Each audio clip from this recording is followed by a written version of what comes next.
Daniel Gossett threw a no-hitter tonight, so we've got to lead with that. We've got to focus on that. I'm going to show you every hitter he faced in this one because that's the story of a no-hitter. It's the entire ball game, and it's the very first out.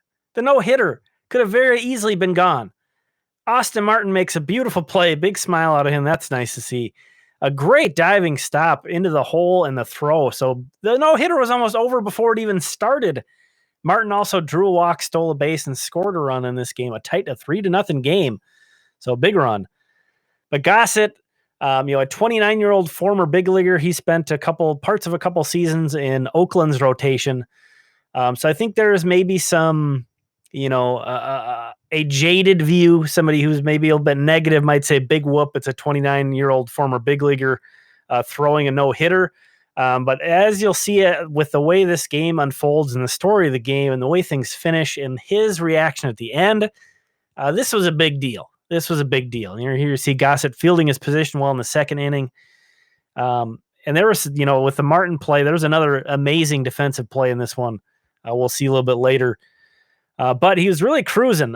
He strikes out 10 batters in this game. A lot of the contact was weak. A lot of the outs were fairly routine. Credit to Gossett for inducing a lot of weak contact. In addition to missing all those bats, by the way, strikes out 10 batters.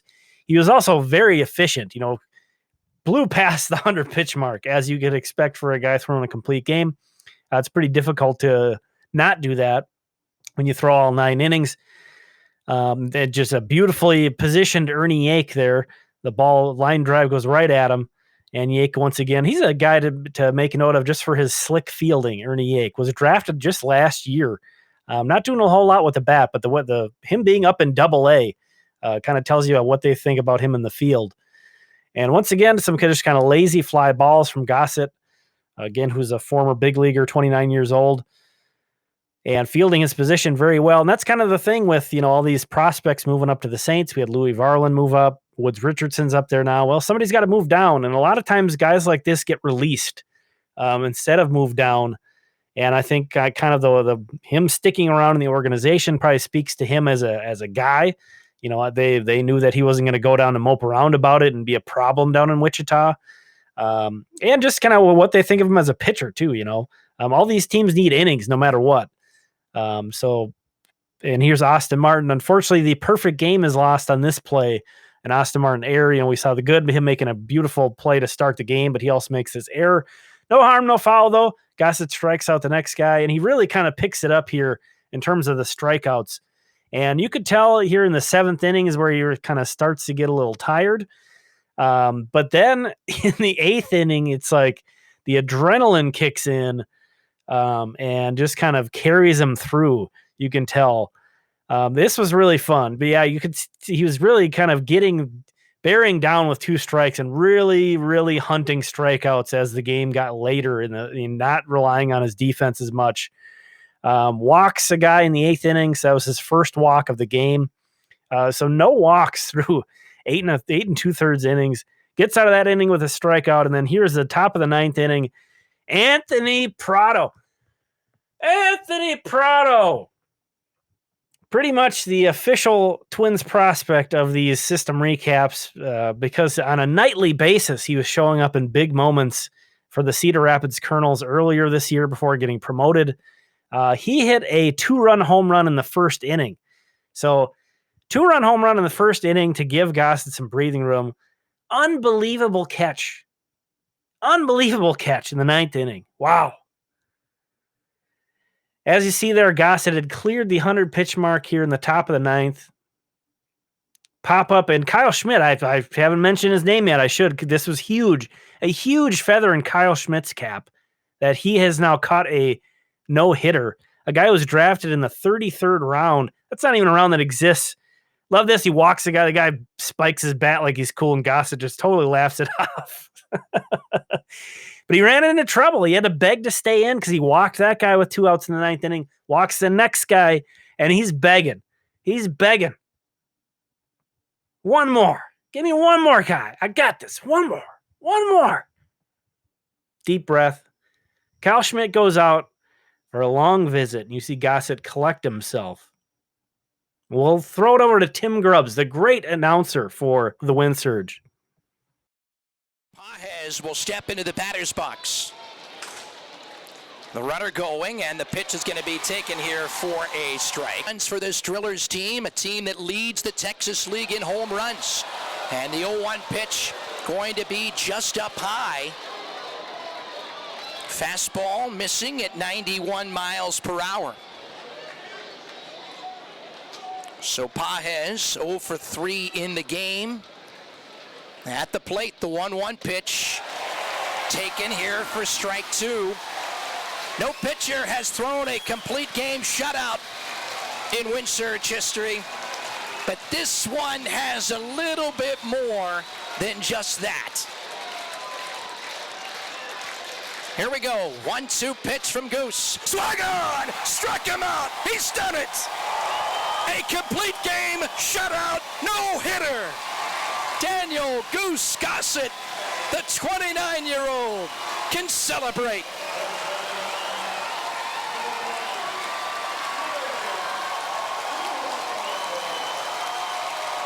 They dogpile him, and what a special night at Riverfront Stadium.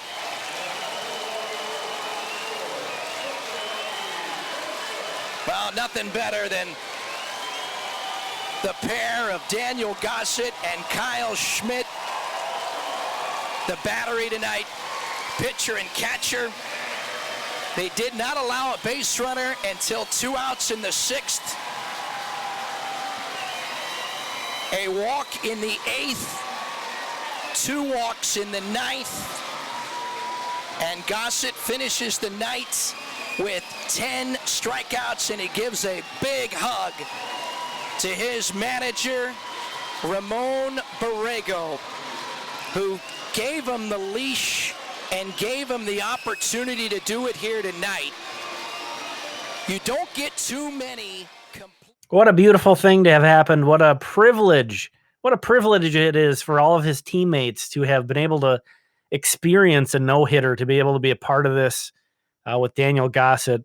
And, look at him. Look at all his teammates. This was a big deal. I don't care what anybody says. This was a big deal. This was a really cool thing that happened. I'm really glad I got to see it. All of his teammates, again, very privileged. He obviously... it was emotional after the game. The fans were there and in support of him. So this was just a really cool thing. Moving to the big club, they stayed hot thanks in large part to a first inning Luis Arraez home run off of Martin Perez, a lefty. And that was with 2 outs. Jose Miranda followed him up to go back-to-back. And that was all they needed. 2 home runs in the bottom of the first inning. The Twins hold that up, a 2-1 victory.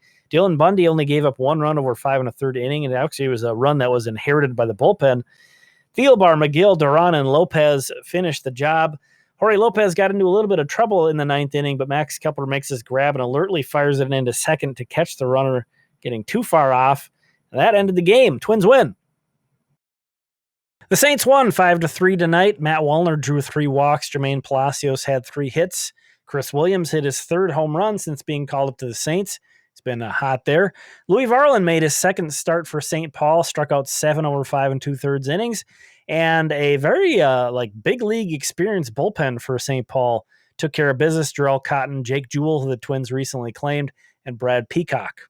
Cedar Rapids got suspended due to weather, and speaking of which, Fort Myers played 2 games today, one of which was a continuation of a suspended game. They won that one 3-1. Misael Urbina had a couple hits and a walk. Ben Ross, 5th-round pick from this year's draft, hit another home run, his 2nd with Fort Myers. Pearson Ohl was kind of the headliner of this one, though. Mike Paredes started the game before it got suspended, and then today when it picked up, Ohl actually covered the entire rest of the game, throwing 7 shutout innings with no walks, 7 strikeouts, 2 hits. He got a lot of mentions. I did a minor league hitter and pitcher of the year for the Twins video for members. That Pearson Ohl's name came up quite a bit in that one. So another really good performance out of him. And Fort Myers also won their regularly scheduled game, which was only a 7-inning game, but they won 8-1. Again, Misael Urbina with 3 hits, 3 runs batted in. Guy was hitting .301 with an .886 OPS for them, having a really nice year. And then here's a look at the pitching lines from that game. And a big thank you to all the members, but here are the premium members listed. And if you're interested in further supporting the channel, you can do so for either $1.99 or $2.99 a month. Cancel at any time. But thanks to everybody for checking out this video. If you enjoyed it, please leave a like and consider subscribing. Thank you so much.